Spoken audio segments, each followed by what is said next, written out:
నమస్తే. మనము త్రిపుర రహస్యాన్ని మాట్లాడుకుంటూ ఉన్నాము.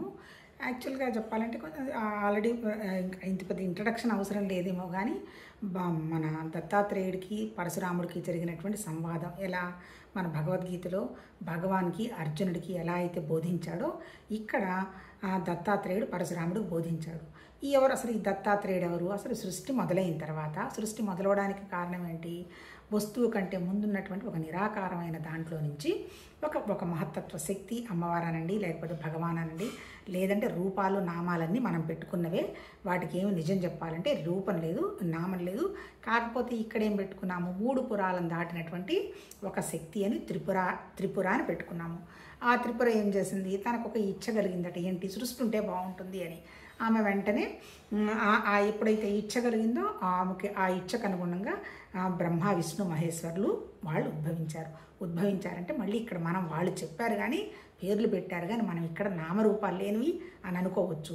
వచ్చిన తర్వాత వాళ్ళు ఏం చేశారు? ఆ కూర్చొని తపస్సులోకి దిగిపోయినారట. తపస్సు చేశారు. ఎన్ని యుగాల నాడు చేశారో తెలియదు.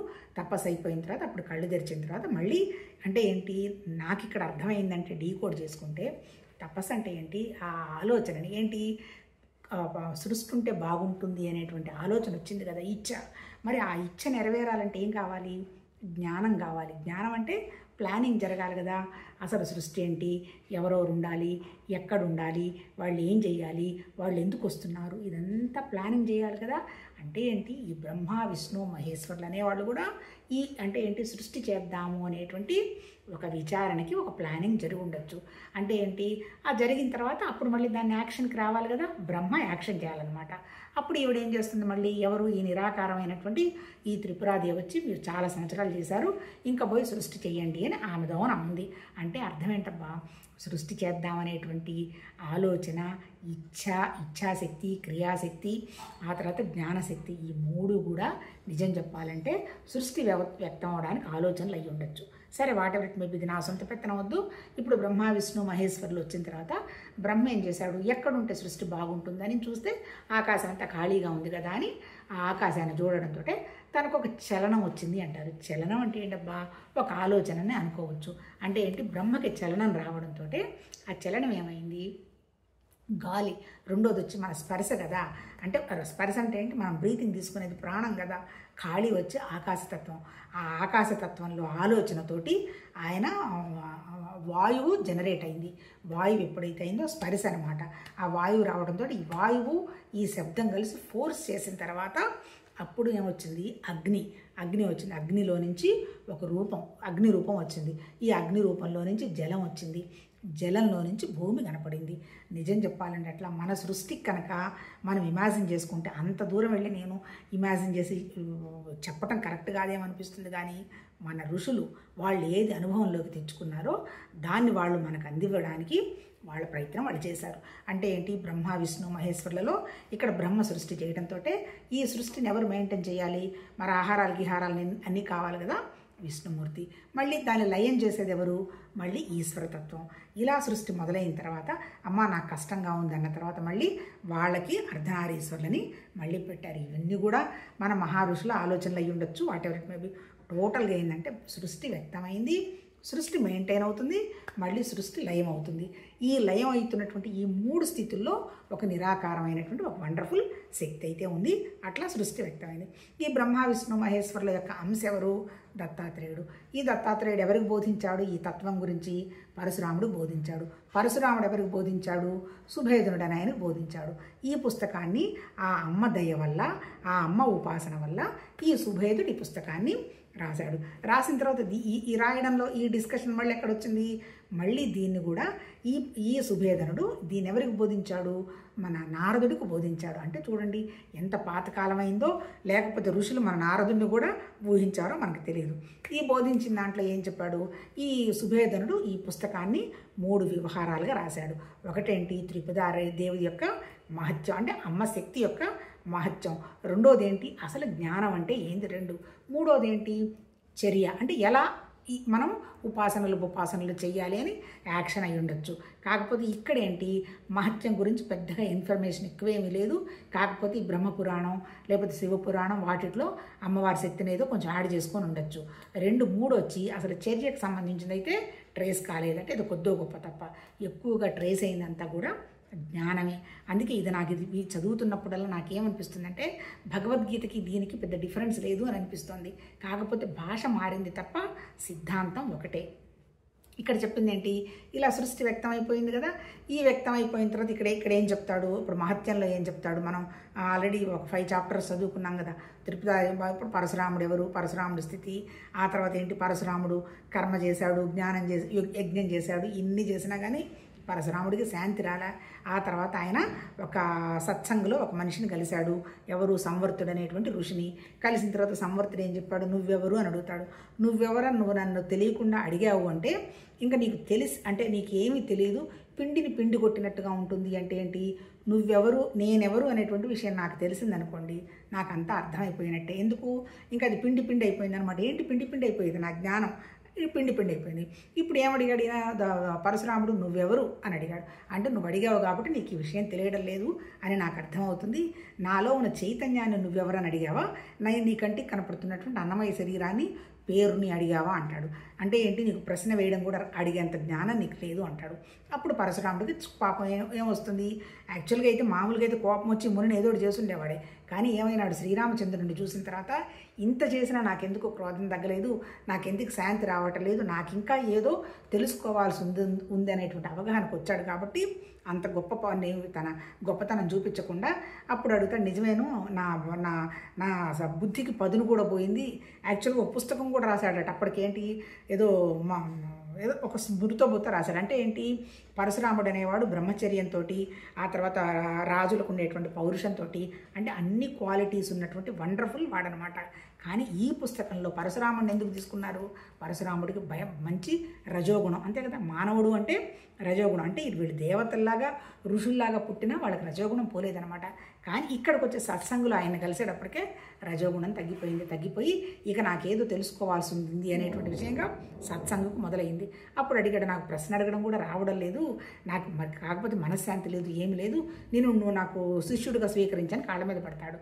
నేను అవధూతనయ్యా, నువ్వు జ్ఞానస్థితికి వెళ్ళాలి, నా స్థితి వేరు నీ స్థితి వేరు అని ఏదో ఆయన అంతర్ముఖంగా చూసి దత్తాత్రేయుడు ఉన్నాడు, ఆయన దగ్గరికి వెళ్ళు అని చెప్తాడు. దత్తాత్రేయుడి దగ్గరికి వెళ్ళిన తర్వాత అప్పుడు ఆయన, నాకు శాంతి లేదు అంటే, పర్వాలేదయ్యా, నీకు భగవతత్వం తెలుసుకోవాలని వచ్చినావు, చాలా గొప్పవాడివేను, ఈ రకంగా ఎవరు వస్తారు, రారు, నువ్వు వచ్చావు, కాకపోతే నీకు అమ్మవారి మహత్యం చెప్తానని అమ్మ మహత్యం చెప్తాడంటే ఇప్పుడు నేను చెప్పినట్టే ఆ సృష్టికి సంబంధించిన వివరం అంతా చెప్తాడు. ఆయన దాంతో తన్మయత్వం చెందేసి నేను అమ్మవారిని ఉపాసన చేస్తానని వీళ్ళు 12 సంవత్సరాలు ఉపాసన చేస్తాడు. అంటే ఇప్పుడు ఇదంతా ఈ పుస్తకంలో రాసి అప్పుడు ఉపాసన చేసిన తర్వాత 12 సంవత్సరాలు చేసిన తర్వాత అప్పుడు తనకేమనిపిస్తుంది, నాకు సంవర్తుడు చెప్పిన విషయాలు నాకు అర్థమవుతున్నాయి, ఎంత ఉపాసన చేసినా నాకు ఏదో అమ్మని నా హృదయంలో నిలుపుకున్నాను కానీ నాకు ఇంకా ఏం విషయం అర్థం కావడం లేదు అని మళ్ళీ బయలుదేరి మళ్ళీ దత్తాత్రేయుడి దగ్గరికి వచ్చి చెప్తాడు. ఓకే, నువ్వు మంచిదేను, నువ్వు ప్రశ్న వేయడానికి అర్హత సంపాదించావు. అంతకుముందు అడుగుతాడు, అసలు నువ్వు ఇప్పుడు బ్రహ్మ అన్నావు కదా, ముందు బ్రహ్మ అయితే పంచభూతాలు ఎక్కడికి పోయినాయి, ఈ పంచభూతాలు లేకుండా వీళ్ళ ముగ్గురు ఎక్కడ నిలబడ్డారు, అవన్నీ ప్రశ్నలు వేస్తాడు. అవన్నీ నువ్వు అర్థం చేసుకునేంత స్థితి నీకు లేదు, నీకు అర్థం వచ్చినప్పుడు నేను అన్నీ చెప్తాను అని అంటాడు. ఇప్పుడు వచ్చి మళ్ళీ దండం పెట్టి ఈ 12 సంవత్సరాలు నాకు వృధానేనా అంటాడు. ఏమి 12 సంవత్సరాలు వృధా కాదయ్యా, నువ్వు ఎప్పుడైతే ఈ 12 సంవత్సరాలు నాకు అమ్మతత్వమే కావాలని ఎప్పుడైతే నువ్వు పూజ చేసావో నీలో ఉన్నటువంటి నీ శక్తే నిన్ను విచారణకు పులుగొలిపింది, విచారణ అనేది అంత ముఖ్యమైంది నాయన అని చెప్పేసి చెప్తాడు. ఇప్పుడు ఇక్కడ ఏంది ఆ విచారణ, అసలు మరి ఎందుకు ఈ విచారణ గోలేంది అంటే దీనికి అన్నిటికీ కారణం ఏంది అంటే కర్తృత్వ భావన ఆయన. అంటే ఏంటి, ఎప్పుడైతే నేను ఈ కర్తృత్వం చెయ్యాలి అని కనుక నాకు భావం వచ్చిందంటే నీ మనసును మన కూర్చొనివ్వదు, అది పరుగులు పెడుతూనే వస్తుంది. అందుకని ఏంటి, మన సమస్య ఏంటి, నాకు కర్తవ్యం ఉన్నది అనేటువంటి సమస్య. మరి నాకు ఈ కర్తవ్యం ఉన్నది అనేటువంటి సమస్య ఎలా పోవాలి, నేను మరి బోలెడు కర్తవ్యాలు చేశాను కదా అయినా పోలే. అంటే ఏంటి, యజ్ఞం చేశాను, యాగం చేశాను, తపస్సు చేశాను, అయినా నాకు విషయం అర్థం కాల. రెండోది ఏంటి, ఉపాసన చేయమన్నాడు. ఉపాసన దేంతో చేశాడు, వెళ్ళి మనసుతో ఉపాసన, శరీరంతో కర్తవ్యం, మనసుతో ఉపాసన, బుద్ధితో విచారణ. ఇంత ఉపాసన చేసినా కానీ ఇంకా ఏదో మిగిలిపోయిందని, ఏదో ఆమె రూపం నిలబడింది కానీ నాకు ఇంకా అర్థం కావడం లేదు అంటాడు. అంటే ఇప్పుడు ఇక్కడ ఈ పుస్తకంలో వీళ్ళు చెప్పదలుచుకుంది ఏంటి, కర్తృత్వ భావం పోగొట్టుకోవాలి అంటే ముందు కొద్దో గొప్ప మనకు ఒక అనన్యమైనటువంటి భక్తి. ఇప్పుడు భగవద్గీతలో చెప్పాడు కదా నిష్కామ కర్మ. ఇప్పుడు ఇక్కడ కర్తృత్వ భావం పోవాలంటే ఇది నిష్కామ కర్మ అయిన తర్వాత బుద్ధికి మనకి మనసుకి కొంచెము ఏమొస్తుంది, ప్రశాంతత ఏర్పడుతుంది. ఆ ప్రశాంతత ఎప్పుడైతే ఏర్పడుతుందో అప్పుడు సత్యం ఏంటి అసత్యం ఏంటి అనేటువంటి విచారణకు మొదలు పెడతాం. ఇప్పుడు ఈ 6 చాప్టర్స్ అమ్మవారి మహత్యంతో మొదలుపెట్టేసి ఇప్పుడు మనం చదువుతున్నది ఏంటి, మహత్యం చెప్పాడు. అంటే భగవతత్వం ఒకటి ఉంది, దాన్ని నువ్వు విచారణ చేసి కనుక్కుంటే నీకు ఇంకా సుఖానికి దుఃఖానికి తర్వాత నీ పుట్టుకకి మరణానికి ఏమీ సంబంధం లేకుండా హ్యాపీగా ఉండేటువంటి ఒక మానసిక స్థితి బుద్ధి వికాసం జరుగుతుంది అని చెప్పాడు. అంటే ఫస్ట్ ఏంటి, మనం ఏది వినాలన్నా ఏది అర్థం చేసుకోవాలన్నా జ్ఞానం ముఖ్యం అంటాడు. జ్ఞానం అంటే ఏంటి, అసలు నేను ఎందుకు చేస్తున్నాను, నాకేం కావాలి, ఈ చేస్తున్న దానివల్ల నాకేం వస్తుంది. అంటే ఈమెను భౌతికంగా తీసుకున్నా ఆధ్యాత్మికంగా తీసుకున్నా మనం గుడ్డెద్దు చేలోబడి ఒకళ్ళు అమ్మవారు చేశారు, ఒకళ్ళు సాయిబాబా చేశారు, ఒకళ్ళు అక్కడికి పోతే దత్తాత్రేయుడి దగ్గర ఏదో వచ్చింది, ఇట్లా రకరకాల వాటికి కాదు. అసలు మనకేం కావాలి, నాకు కర్మకు సంబంధించినవి భౌతికానికి సంబంధించినవి కావాలి, కోరిక పెట్టుకొని దానికోసం నువ్వు కృషి చేస్తే అది వచ్చేస్తుంది. కానీ చెయ్యకుండా ఎవరో నెత్తిన పెడితే అనేది రాదు. కాకపోతే ఇక్కడ వీళ్ళ పూర్వజన్మ సుకృతం వల్ల వాళ్ళకి కొన్ని చెయ్యకుండా కూడా ఇప్పుడు సుభేజుడికి పెద్ద అంత తపశక్తి అదంతా ఏం లేదు. కాకపోతే ఒక 10-15 సంవత్సరాలు ఆయన శ్రీశైలంలో అమ్మవారి దగ్గర, ఆ తర్వాత మళ్ళీ అక్కడికి వెళ్ళి మధురలో అమ్మవారికి పూజ చేసి ఉండొచ్చు. కానీ మరి పుస్తకం రాసేంత స్థితి ఆయనకు వచ్చింది. నారదుడే వచ్చి ఆయన ముందు కూర్చొని రాయిస్తున్నాడు అంటే కారణం ఏంటి, ఈ జన్మలో చేసి ఉండకపోవచ్చు, అంతకుముందు ఆయన చెప్తేనే అమ్మవారు పుట్టడంతో అమ్మవారిని అయ్యి అన్నాడు కాబట్టి 5 సంవత్సరాలకి చనిపోయిన తర్వాత ఆ జ్ఞానస్థితికి ఉంది కాబట్టి ఇప్పుడు రాయడం జరిగింది. అల్టిమేట్ ఏంటి, మన జ్ఞానస్థితిని మనం నిశ్చలంగా నాకే కోరిక అవసరం లేదు అనే విధంగా కనుక మనం పెంచుకుంటే అప్పుడు మనం విచారణ స్థితికి వస్తాం. ఇప్పుడు ఇక్కడ 5 చాప్టర్లలో చెప్పాడు. ఇప్పుడు ఏంటి, మనము దానికేంటి, మనం 100% మనం నమ్మాలి. అంటే ఈ భౌతికంగా ఉన్న వాటిలో నువ్వు ఎంత ప్రయత్నం చేసినా ఏం చేసినా ఇందులో ఏమీ లేదు అనేటువంటి అవగాహన మనకి రావాలి. అంటే అప్పుడు నా వల్ల ఈ పని అయిపోతుంది అనేటువంటి భావంలో కూడా బయటపడాలి. ఇప్పుడు మనకేం చెప్తున్నాడు, జ్ఞానకాండకు వచ్చాం మనం. ఈ జ్ఞానకాండలో ఏంటి, ఈ జ్ఞానకాండలో ఇప్పుడు ఎంత కదా కర్తృత్వ భావమే కదా మన సమస్య. దాంట్లో నుంచి బయటపడాలంటే విచారం అనేది ఒకటి, రెండోది వచ్చి విచార మహత్యం అనేది 2 చాప్టర్లు ఉన్నాయి. దాని తర్వాత సత్సంగ్ అనేటువంటిది ఇంకొకటి ఉంది. అంటే 6, 7, 8, 3 వస్తాయి. ఫస్ట్ ఏంటి, ఈ విచారము వల్ల ఇప్పుడు దానికి ఏం చెప్తాడు అంటే, ఇప్పుడు సరే పాపం నారదుడికి బోధిస్తున్నాడు, దండం పెట్టేసుకొని ఇది మొదలు పెడతాడనమాట. తర్వాత ఏం చెప్తున్నాడు, ఇక్కడ ఈ కర్తృత్వ భావం అనేది ఎంత టెన్షన్ అనేది ఒక చిన్న కథతో చెప్తున్నాడు. ఏం చెప్తున్నాడు, ఇప్పుడు నాకు ఏదైనా ఒక కర్తృత్వం ఉందనుకోండి, అంటే సపోజ్ నాకే కదా ఎవరికైనా కర్తృత్వం ఉంది, వాళ్ళకి అది తీరలేదనుకోండి, అంటే అది చెయ్యాలి అనేటువంటిది మనసుకి ఎంత తాపంగా ఉంటుందంటే, ఏదో మొన్న కూడా ఉదాహరణ చెప్పు, పిల్లలకు పెళ్లి కాలేదు, 2 పిల్లలు ఆడపిల్లలు ముందు చిన్న పిల్లలు ముందు చేసేసుకున్నారు, లాస్ట్లో పెద్దమ్మ అయింది చేసుకోలేదు, ముందు వద్దనింది, తర్వాత మళ్ళీ కావాలనింది, మరి ఆ బాధ్యత నాకే ఉంది కదా అనేటువంటి భావం మనకి భౌతికంగా ఉంటుంది కదా. మళ్ళీ ఆమెకు పెళ్లి చేసిన దాకా ఈ పేరెంట్స్కి గొడవ పడతారు, చేసిన తర్వాత అమ్మయ్య పని అయిపోయింది అంటారు. అంటే ఇప్పుడు ఇక్కడేం చెప్తున్నాడు, ఎలా ఉంటుందట ఆ కర్తృత్వం చెయ్యకపోతే వాళ్ళ మానసిక స్థితి. పాపం మనం కూడా అందరం భరించిన వాళ్ళమే కదబ్బా. ఎట్లుంటుందట, ఒళ్ళంతా కాలిన తర్వాత కాళ్ళకి గంధం పూస్తారట, అప్పుడు ఏమన్నా ప్రశాంతత ఉంటుందా? ఒళ్ళంతా కాలు చేస్తుంటే కాళ్ళకి గంధం పూస్తే మనకేం ప్రశాంతత ఉంటుంది? ఏదో నడిచి వచ్చి ఏదైనా కాళ్ళ మంటలకి ఏదైనా పూసుకున్నామంటే అది డిఫరెన్స్. ఒళ్ళంతా కాలుతున్నప్పుడు కాళ్ళకి గంధం పూసుకుంటే ఎట్లుంటుందో, ఆ తర్వాత ఒంట్లో ఒక బాణం దిగినప్పుడు ఒక బ్రహ్మాండమైనటువంటి అప్సరస్ వచ్చి స్వర్గం నుంచి వచ్చి ఆమె కౌగలించుకుంది అనుకోండి, వీడికి ఏం ఆనందం తెలుస్తుంది? నొప్పిలో నుంచి ముందు బయటపడాలిగా మనసు. తర్వాత అది ఏం ఉండదు. తర్వాత 3వది, ఒక టీబీ పేషెంట్ ఉంటాడు, వాడు దగ్గుతూనే ఉంటాడు పాపం, దగ్గు వింటూ ఉంటాడు వాడు. ఆ దగ్గినే వాడి దగ్గరికి వెళ్ళి గంధర్వులు పాడినటువంటి సంగీతం వినిపిస్తాడనుకో, వాడు వింటాడా? అంటే ఏంటి, ఈ కర్తృత్వం అనేది అంత భయంకరమైందట మనకి.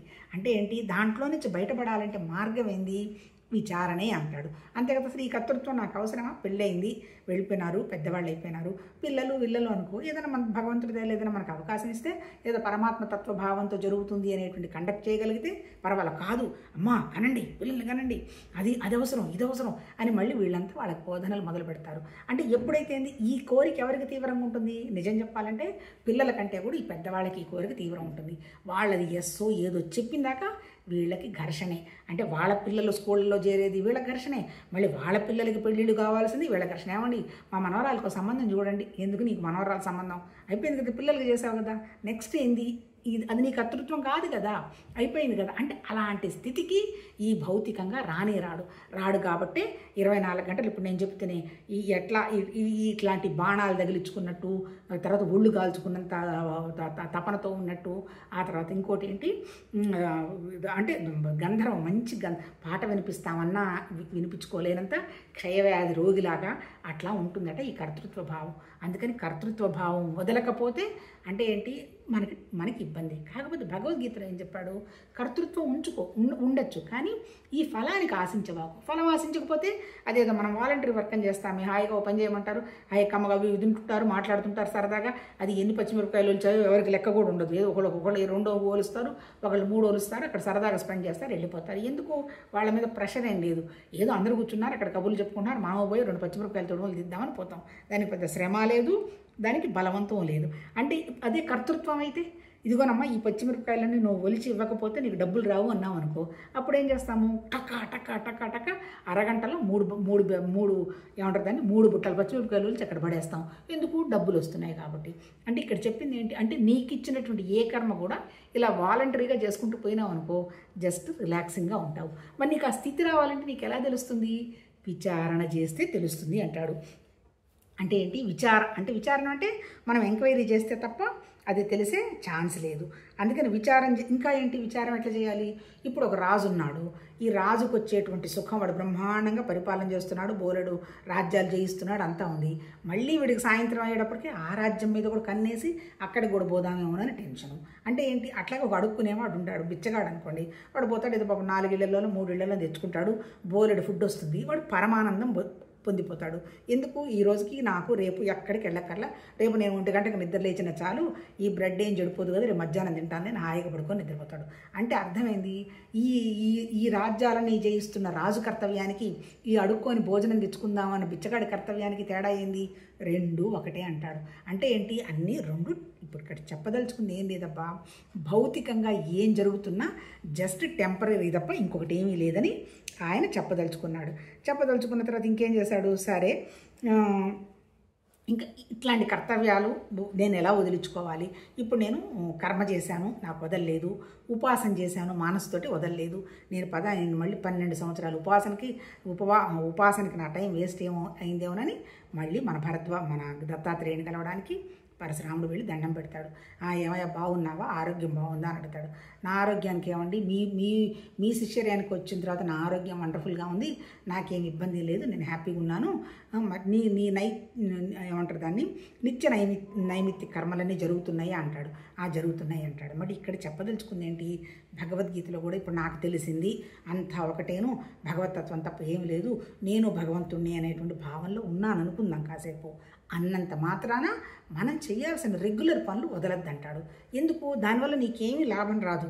ఇప్పుడు నీకు పరశురాముడు ఇంత కర్మ చేసినా మొత్తం సంపాదించిందంత దానం చేశాడు, యజ్ఞాలు చేశాడు, ఇంత పండితుడైనా ఆయనకి ఏమీ దొరకలే.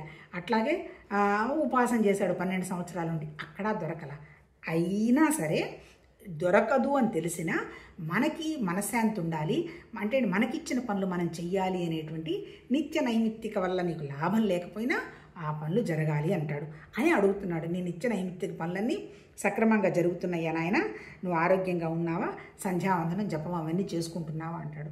నేను ఆరోగ్యంగా ఉన్నాను గురుదేవా, నాకు ఏం ప్రాబ్లం లేదు, హ్యాపీగా ఉంది, కాకపోతే నాకు ఇంకా ఈ డౌట్స్ పోవటం లేదు, ఇంకా నేను అప్పుడు అంతకుముందు నన్ను సంవర్తుడు అడిగాడు, నేనెవరు అని నువ్వు చెప్పు అన్నాడు, అప్పుడు అసలు నాకు ఒక ముక్క అర్థం కాలేదు, ఇప్పుడు కొంచెం ఉపాసన చేసిన తర్వాత నాకు కాస్త విషయం అర్థమవుతున్నట్టుంది, నాకు ఆ డౌట్స్ అన్నీ ఉన్నాయి, అవన్నీ మీరు క్లారిఫై చేయాలి వాటిని, ఆరోగ్యం మాత్రం నాకు వండర్ఫుల్గా ఉంది, నాకేం ప్రాబ్లం లేదు, కాకపోతే నా మనసుకి ఇంకా నాకేం సమాధానాలు దొరకలేదు, ఇన్ని 12 సంవత్సరాలు వేస్టేనా అన్న భావం వస్తుంది అంటాడు. వేస్ట్ ఏం కాదు నాయన, నీ మనసు నిశ్చలం కావడమేను. నీ మనసు నిశ్చలం కావాలంటే నీ ద్వారా కర్మ జరగాలి, నీ ద్వారా ఉపాసన జరగాలి, ఆ తర్వాత నువ్వు నీ ఇంద్రియాలను కూడా నువ్వు కట్టడి చేసుకోవాలి. కట్టడి చేసుకున్నప్పుడు ఎట్లా కట్టడి చేస్తావు, బయట తిరుగుతున్న వీటన్నిటిని తీసుకొని వచ్చి నీకు విషయవాసనలు వాటికి అంటకుండా, అంటే అంతే కదా, ఇప్పుడు ఇంద్రియాలంటే ఏంటి, ఇప్పుడు నా కళ్ళు ఉన్నాయి, బయట చూస్తున్నాయి, దేనికోసం చూస్తున్నాయి, ఏం తెచ్చుకుందామని చూస్తుంది అనుకోండి, విషయం ఏం విందామా అని చూస్తుంది, చెవులు, ఆ తర్వాత ఏం స్పర్శ ఫీల్ అవుదామా అని చూస్తుంది మన స్పర్శ. అంటే ఇవన్నీ బయట తిరుగుతున్నాయి. అందుకని నువ్వు విషయవాసనలన్నీ తీసిపడేసి నువ్వు చిన్నగా మనసుని లోపలికి గనక పెట్టగలిగినప్పుడు అప్పుడు నీకు సత్యం అర్థం అవుతుంది. మరి నీకు సత్యం అర్థం కావాలి అని అంటే ఇవన్నీ చేయడం తప్పేం లేదు నాయన, ఇవన్నీ చేయడమే. కాకపోతే ఏంటి, కొంతమంది ఉంటారు ఉత్తమాధికారులు, వాళ్ళు ఎప్పుడో చేసుంటారు, వాళ్ళకు ఒక్క విషయం సారి చెప్పడంతో అర్థమైపోతుంది. రెండో వాళ్ళు ఉంటారు మధ్యాధికారులు, కొంచెం ప్రయత్నం చేయాలి వాళ్ళు మనలాంటి వాళ్ళు. అట్లాగే మూడో వాళ్ళు ఉంటారు ఉత్తమాధికారి, మధ్యాధికారి, మందాధికారి, అసలు అర్థం కాదు. 4 ఉంటారు అధమాధికారులు, నువ్వు ఒక మంచి చెబితే దానికి ఆపోజిట్గా అర్థం చేసుకుంటాడు వాడు. ఇంకా సానబెట్టినట్టుగా ఈ కర్మ భక్తి యోగం అవన్నీ చేసుకుంటూ పోవాలి నాయన. ఇప్పుడు నువ్వు చేసినవన్నీ కూడా మంచిదేను, నీ బుద్ధికి విశాలత వచ్చింది. అట్లాగే మళ్ళీ ఇక్కడ కూడా మళ్ళీ భగవద్గీతలో ఇంకోటి చెప్తాడు, నా దగ్గరకు వచ్చే భక్తులు కూడా 4 రకాల వాళ్ళు ఉన్నారు. ఆర్తులు, అర్ధార్థులు, తర్వాత జిజ్ఞాసులు అంటాడు. ఆర్తులు అంటే ఏంటి, వాడికి సమస్య ఎప్పుడు వస్తే అప్పుడు దేవుణ్ణి గుర్తుపెట్టుకుంటాడు, మంచిదే, అసలు ఎవడు లేడు అనే దానికంటే ఏదో ఒక భగవతత్వం ఉందని నమ్ముతున్నాడు కదా. అర్ధార్థులు, నాకు అది కావాలి ఇది కావాలి అని కోరికల కోసం మనం వెంకటేశ్వర స్వామి దగ్గరికి తిరుపతికి వెళ్తాం కదా, అలా కోరికల కోసం వెళ్తాడు.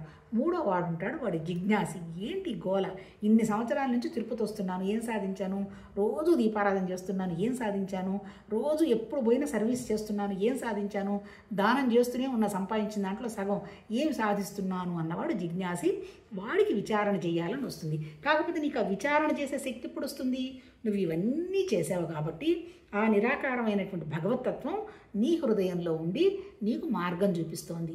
అంటే ఏంటి, నీకు విచారణకి నీకు అర్హత వచ్చేట్టుగా ఆ భగవతత్వం కన్సిడర్ చేసింది. అంటే ఏంటి, ఆమె యొక్క కృప నీ మీద ప్రసరిస్తుంది. ఎందుకు, ఇంకా నాకేం అవసరం లేదు, నేను సత్యం ఒకటే తెలుసుకోవాలి. ఈ మనుషులు ఉన్నారు, ఏదో అది వస్తుంది ఇది వస్తుందని అటు పరిగెడుతున్నారు ఇటు పరిగెడుతున్నారు, వాళ్ళకి దుఃఖపడుతున్నామని వాళ్ళకి తెలుస్తున్నా కష్టపడుతున్నారు, దాంట్లో నుంచి ఎలా బయటపడాలో వాళ్ళకి అర్థం కావడం లేదు. ఇవన్నీ చూస్తూ ఉంటే నేను కూడా ఈ గుడ్డెద్దు చేలో పడ్డట్టు వీళ్ళ వెనకబడి ఈ సంసార తాపత్రయంలో వెళ్ళాలా, బయటకు వచ్చి ఏదైనా నేను సత్యం కనుక్కొని హ్యాపీగా సుఖంగా సంతోషంగా ఉండే విధానం రావాలా అని కనుక ఆలోచన వచ్చింది అంటే కేవలం ఆ దివ్య కృప, ఆ దైవత్వ కృప, ఆ అమ్మ కృప మన మీద ప్రసరించినట్టు. మొన్న ఎక్కడెవరో చెప్తున్నారు, నేను సుఖంగా ఉన్నాను దుఃఖంగా ఉన్నాను అంటే మనం చేసినటువంటి పనులకు వచ్చేటువంటి యాక్షను రియాక్షను. అలా కాకుండా భగవతత్వం విషయం మీద మనకు ఒక ఆలోచన వచ్చి అది అర్థం చేసుకుందాము అని విచారణ చేద్దామనుకుంటే మాత్రం ఆ దైవకృప ఉన్నప్పుడు మాత్రమే మనకి సాధ్యం అవుతుంది. అంటే ఇప్పుడు పరశురాముడికి ఏం చెప్తున్నాడు, నువ్వు ఇట్లా దైవకృప వల్ల నువ్వు అన్నీ చక్కగా చేసుకున్నావు నాయన. అంతకుముందు నువ్వు చేసినటువంటి యజ్ఞాలు యాగాలు, శ్రీరామచంద్రుడు నువ్వు కలవక ముందు జరిగినటువంటి నీ పరిస్థితి వేరు. అప్పుడేదో నువ్వు పేరు కోసమో ప్రతిష్టల కోసమో రాజులను చంపటం కోసమో బయలుదేరి వెళ్ళావు. ఇప్పుడేంది, ఇప్పుడు నీ పరిస్థితి వేరు. శ్రీరామచంద్రుడిని చూసిన తర్వాత నీలో కొంచెం నైరాశ్యం వచ్చిన తర్వాత నేనొక్కడనే కాదు గెలిచేవాడిని కాదనేటువంటి విషయాన్ని నువ్వు అర్థం చేసుకొని, అట్లాగే సత్సంగంలో సంవర్తుని చూసిన తర్వాత నువ్వు విషయం గ్రహించి నువ్వు ఇప్పుడు క్వాలిఫై అయినావు నాయనా. అందుకని నీకు అసలు ఈ విచార మహత్యాన్ని గురించి కూడా నీకు చెప్తాను అంటాడు. అంటే ఏంటి, ఇప్పుడు మనం 2వ చాప్టర్ వచ్చి విచార మహత్యం, అది రేపు మాట్లాడుకుందాం. అల్టిమేట్ ఏం లేదబ్బా, ఏం చేస్తున్నా ఆ భగవతత్వ స్థితి అనేటువంటి ఒక భావనలో ఉంటూ భౌతికంగా జరుగుతున్న ప్రతిదీ కండక్ట్ చేసుకుంటూ పోతే మన మనసు మీద ఎలాంటి ముద్రలు ఉండవు. కాకపోతే అలా రావాలి అంటే ఈ సత్వతమో రజోగుణాలు ఉన్నాయి. సత్వగుణం స్థితికి రావాలి అంటే తమో గుణం, నేను శరీరం తప్ప ఇంకొకటి ఏమీ లేదు అనేటువంటి భావంలో నుంచి బయటకు పడి మన మనిషి లక్షణం రజోగుణం అంటే ఎప్పుడు కోరికలు అటు ఇటు పరిగెత్తడం. ఈ స్థితి కూడా దాటి సత్వగుణంలో వచ్చిన తర్వాత నాకు సత్యం తెలియాలి, జ్ఞానం కావాలి అని విచారణ మొదలుపెట్టడం జరుగుతుంది. మరి సత్వగుణంలో నువ్వు విచారణ మనం మొదలుపెట్టి ఈ స్థితిని కూడా దాటిపోయి ఆ నిరాకారమైన స్థితి తప్ప ఇంకొకటి ఏమీ లేదు అనేటువంటి అవగాహనలో ఉండాలి. మరి అలా ఉండాలి అంటే తమో గుణం శరీరానికి సంబంధించినటువంటి పనులు కండక్ట్ చేయడం జరగాలి. ఆ తర్వాత ఉపాసన మనసును పెట్టి భక్తిభావంతో తప్ప ఇంకేం అవసరం లేదు, భగవతత్వం అమ్మ తప్ప నాకు ఇంకేం అక్కర్లేదు అనేటువంటి విషయంగా పరశురాముడు చేసిన తర్వాత ఇప్పుడు పరశురాముడు ఒరిజినల్గా పరశురాముడు ఎలాంటి వాడు, రజోగుణం అంతే కదా, మహా పవర్ఫుల్ కదా. మరి ఇప్పుడు ఆయన రజోగుణం చిన్నగా వీడి సత్వగుణానికి వచ్చాడు. ఎలా వచ్చాడు సత్వగుణానికి? ఫస్ట్ ఆయనకు జరిగింది ఏంటి, కర్మ అవన్నీ భక్తి పాటించాడు. తర్వాత ఆయన సత్సంగంలో ఆయన సంవర్తుడు అనేటువంటి మహామునిని కలిశాడు. ఇక్కడ వీళ్ళు చెప్పదలుచుకుంది ఏంటి, గురువు యొక్క ప్రాముఖ్యత చాలా అవసరం అని చెప్పారు. ఎందుకు, ఆ రోజుల్లో నీకు ఇంకా సోర్స్ ఏముంది, అంటే ముఖత గురువు దగ్గరికి వెళ్ళాల్సిందే కానీ ఇంకా ఆ అవకాశం లేదు కదా. అందుకని ఋషుల దగ్గరికి పాపం వీళ్ళు వెళ్ళి 10 సంవత్సరాలు 12 సంవత్సరాలు అవన్నీ నేర్చుకొని అప్పుడు తర్వాత వాళ్ళు ప్రాసెస్ చేసేవాళ్ళు. ఇప్పుడున్న పరిస్థితుల్లో గురువు అవసరమే, కాకపోతే ఆ భగవతత్వం దయ వల్ల అంటే గురువుని నువ్వు విషయం అర్థం చేసుకోవటానికి నీకు ఒక ఆలోచన వస్తే బోలెడు మార్గాలు కూడా వచ్చాయి కదా. ఇప్పుడు మనకు సబ్జెక్టు యూట్యూబ్లో కొట్టి పుస్తకం చదువుకోవచ్చు, ఆ తర్వాత గూగుల్లో కొట్టి పుస్తకం చదువుకోవచ్చు, ఫ్రీ బుక్ యూట్యూబ్లో చూసి మనం మ్యాటర్ వినొచ్చు, ఇంత చేయొచ్చు. కాకపోతే ఏంటంటే మన మనసు అసలు ముందు దానికి ప్రిపేర్ అవ్వాలి, అంటే సత్సంగకు ప్రిపేర్ అవ్వాలి. అంటే ఎప్పుడైతే నువ్వు సత్సంగకి వెళ్ళాలి అనేటువంటి భావం వచ్చిందో ఆటోమేటిక్గా సగం సాధన పోయింది అంటాడు. ఎందుకు? దీనికి కారణం ఏంటి?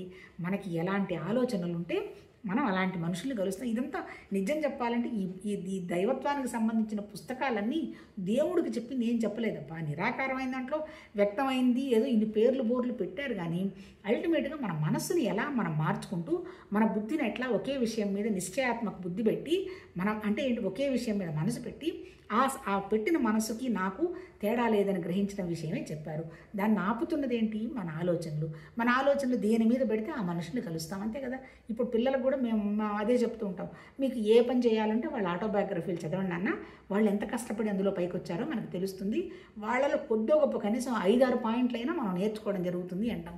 అంటే అర్థం ఏంటి? మనకి ఏది కావాలంటే దానికి సంబంధించింది మనం విచారణ చేసాం కూడా, అంతే కదా. ఇప్పుడు మనం ఎక్కడన్నా చూడండి, నేను కూడా చిన్న కోర్టుకి అది వెళ్ళేటప్పుడు నేను లాయర్ ఆశ్చర్యపోయేదాన్ని.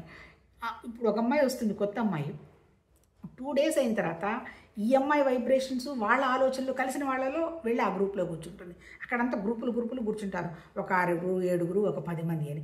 అంటే ఇప్పుడు అదే ఆలోచన ఉన్న చోట వెళ్ళి ఫిట్ అయిపోతారు. ఎందుకు అంటే మనం మన ఆలోచన విధానాన్ని మార్చుకోవాలి. ఇప్పటి వరకు మన ఆలోచన ఎట్లా ఉంది? భౌతికంగా ఉంది. ఇది భౌతికం కాదు, నాకు సత్యం కావాలి, భగవతత్వం తప్ప నాకు ఇంకేం వద్దు అనేటువంటి ఆలోచన పడితే ఆ ఆలోచనకు అనుగుణంగా మనం విచారణ మొదలు పెడతాం. ఈ విచారణలో ఏదో ఒక రోజులోనో 6 రోజులో వస్తుందని కాదు, ఇది ఒక ప్రయాణం. ఈ ప్రయాణంలో అసలు కనీసం మనకు ఒక ఆలోచన మొదలైందిగా. ఈ ప్రయాణం మొదలైన తర్వాత ఇవాళ ఒక రోజు కొంత దూరం పోతాం, ఇంకొంచెం ముందుకెళ్తాం, తర్వాత విషయం ఏంటో కరెక్ట్గా అర్థం చేసుకుంటాం. అది ఆ విచారణకు ఉన్నటువంటి వాల్యూ. మన దగ్గర ఉన్నటువంటి కర్తృత్వ భావం అనేటువంటి దుఃఖం పోవాలంటే, నాకు ఇంకా సత్యం కావాలనేటువంటి భావన రావాలంటే జ్ఞానఖండంలో మొట్టమొదటి చెప్పినటువంటి టాపిక్ ఏంటంటే విచారణ చెయ్యండి. నాట్ ఓన్లీ ఆధ్యాత్మికమే కాదబ్బా, భౌతికంగా కూడా. విచారణ అంటే ఏంటి? జ్ఞానం. నాకు ఒక కోరిక వచ్చింది, ఆ కోరిక అనుగుణంగా ఇది అవునా కాదా అని దానికి సంబంధించినటువంటి సబ్జెక్ట్ ఏంది అని నేను విచారణ చేస్తాను. విచారణ చేసిన తర్వాత ఏం జరుగుతుంది? అప్పుడు యాక్షన్లోకి వస్తుంది, అంతే కదా. మరి దేనికోసం నాకు కావాలి, దేనికోసం నేను విచారణ చేయాలి, ఏ పని కోసం నేను చెయ్యాలి అనేటువంటి అవగాహన అయితే నాకు ఉండాలిగా. నిజం చెప్పాలంటే అల్టిమేట్ ఏంటంటే ఏ భగవతత్వ పుస్తకం తీసుకున్నా మనకు అనవసరమైనటువంటి కోరికల బరువు తగ్గించుకోమంటారు బా. కోరిక లేదు అంటే ఇప్పుడు చూడండి, మా జనరేషన్ ఒక 50 సంవత్సరాల నాడు భోజనం పెడితే అమ్మ ఏం చేసింది అని అడిగేవాళ్ళు ఎవరో ఉండరు. వస్తారు, ఏది పెడితే అది తినేసి వెళ్ళిపోయేవాళ్ళు. ఇప్పుడు సెల్ ఫోన్ చేతిలోకి వచ్చిన తర్వాత ఎన్ని ఛాయిస్లు ఉన్నాయి. నాకు అదొద్దు, నేను ఇది తిన్ను అని తెప్పించుకొని తినడం. అఫ్కోర్స్ తినడం తప్పని నేను అంటాను. అది మన ఆరోగ్యం మీద ఎంత పడుతుంది? వాడు అమ్మేవాడు రుచిగా అమ్ముతాడా, హెల్దీగా అమ్ముతాడా? రుచి లేనిదే మళ్ళీ ఎవడైనా వాడు టిక్కు కొట్టి తెప్పించుకుంటారా? ఇట్లా మనం ఇది అవసరమా? ఇప్పుడు తిన్నాము 2-3 hours కరిగిపోతుంది కదా. బాగా ఆకలేసింది, లోపలికి వెళ్ళి ఏదో హాయిగా అంత గోధుమ రవ్వ ఉప్మా చేసుకున్నా కడుపు నిండా తినచ్చు కదా, ఏదో పొడో వేసుకొని. కాకపోతే అందులో ఏదైనా ఇంకా హెల్దీగా తినాలంటే 4 వెజిటబుల్ పీసెస్ వేసుకోవచ్చు. అంటే ఎప్పుడు చేస్తారు ఈ పని? చాయిస్ లేనప్పుడు చేస్తారు. కానీ ఇప్పుడు చాయిస్ ఉంది కదా, కానీ చాయిస్ ఉన్నప్పుడు కూడా మనం ఉపయోగించుకోకుండా ఉండగలగడం అనేది విజ్డమ్. నేను ఎప్పుడు చెప్తూ ఉంటా, బోలెడు మన దగ్గర ఉంటాయి, తినడానికి ఉంటాయి, కానీ మనకు అది అవసరమా కాదా, ఏది అవసరం అనేది మనం సెలెక్ట్ చేసుకొని తీసుకోవాలి. బోలెడు షాపింగ్ ఉన్నాయి, బోలెడు డబ్బులు ఉన్నాయి, అవసరమా? డబ్బులు ఉన్నాయని అనవసరంగా వెళ్ళి ఖర్చు పెట్టాలా? రేపైతే ఒక మంచి పనికి ఉపయోగపడచ్చు కదా. కాకపోతే చూసేవాళ్ళు వీళ్ళు పీనాసులు అనుకుంటారు, అనుకొని ఒకళ్ళ కోసం కాదు కదా, మనం అవునో కాదో మన మనసుకు తెలుసు కదా. అట్లా మనం విచారణ చేసుకోవాలి. అది ఇప్పుడు రేపేం చెప్తామంటే విచారణ యొక్క మహత్యం ఏంటో చెప్తారు ఆ టాపిక్లో. ఇది ఫస్ట్ వచ్చింది జ్ఞానకాండలో మొట్టమొదటి టాపిక్ విచారం. రేపు విచారం యొక్క మహత్యం మాట్లాడుకుందాం. తర్వాత సత్సంగం వస్తుంది. ఇది జస్ట్ ఊరికి నేను అంటారే, ఊరికి చిన్న సింపుల్ వర్డ్స్ మొదలు పెట్టారబ్బా. ఎంత నాలెడ్జ్ ఉందో అసలు చదివితే అర్థం కూడా కావడం లేదు. చూద్దాం ఆ భగవతత్వ కృప వల్ల. ఇంకొకటి కూడా చెప్తారు ఇక్కడ, ఈ నారదుడికి చెప్తాడు కదా సుబోధనుడు, అప్పుడు అడుగుతాడు, ఇది ఈ పుస్తకం అనేది కనుక అర్థం చేసుకుంటే ఇంకా ప్రశ్నలు లేవు, ఇంకా ఆధ్యాత్మికంగా నాకేదో తెలుసు నాకేదో తెలియదు అనేటువంటి భావం కూడా వెళ్ళిపోతుంది. ఈ పుస్తకం కనుక సరిగా అర్థం చేసుకోలేకపోతే ఈవెన్ భగవతత్వ సాధనలో ఉన్న వాళ్ళకైనా ఎవరైనా సరే డైరెక్ట్గా సదాశివుడు అంటే భగవతత్వమే వచ్చి మన ముందు కూర్చున్నా మనకు అది అవగాహన చేసుకునేటువంటి శక్తి ఉండదు అంటాడు. ఎందుకు చెప్తున్నాడు అంటే ఉదాహరణలతో చెప్తున్నాడు. ఇప్పుడు కర్తృత్వ భావం గురించి ఉదాహరణలు చెప్పాడు, చూశారు కదా. కత్తిలో లోపల ఉంటే ఒక అప్సరస వచ్చి కౌగలించుకుంటే ఏమన్నా అప్సరస ఆనందం ఏమన్నా మనం అనుభవిస్తామా? ఉప్పు మండి బ్లడ్ గారి నొప్పి పుట్టి చేస్తుంటే ఒళ్ళంతా గాలితే వచ్చి కాళ్ళ గంధం పూస్తే ఏమన్నా ఆనందం ఉంటుందా? అట్లాగే దగ్గిచొస్తూ ఉంటే ఎవరో గంధర్వుడు వచ్చి వీణ వాయిస్తున్నాడు అంటే దగ్గుతాడా? పాట వింటాడా? అంటే అర్థం ఏంటి? ఇంత ఉదాహరణలతో చెప్తున్నాడు. అంటే ఇంత ఉదాహరణలతో చెప్పడం జరుగుతుంది. అందుకని మనం ఆ ఉదాహరణ ఒక్కోటి బుర్రలో వేసుకున్నా, ఓహో ఇది కదా, ఇది నాకు వద్దు కదా, ఇది నాకు వద్దు కదా అనేటువంటి విరక్తి వస్తుంది. ఇప్పుడు ఇక్కడ చెప్పింది కూడా అదే. అంటే ఏంటి? నీకు అవసరం లేదు, నేతి అన్నాడు. నేతి అంటే ఇది నీ శరీరం కాదు, నీ ప్రాణం కాదు, మనసు కాదు అనుకున్నాం కదా. ఇక్కడ కూడా ఏంటి? ఈ సంసారానికి సంబంధించిన విషయాలన్నీ కూడా ఇది అవసరం కాదు, ముఖ్యమైనది కాదు అని మనసులో పెట్టుకొని, ముఖ్యమైనది కూడా ఏది అనేది పెట్టుకునే స్థలం కూడా మళ్ళీ మనసే. చిదాకాశం అంటే మన హృదయం ఖాళీగా ఉన్నప్పుడు మాత్రమే భగవతత్వం నా దగ్గర ఉందనేటువంటి విషయాన్ని మనసులో పెట్టుకుంటాం.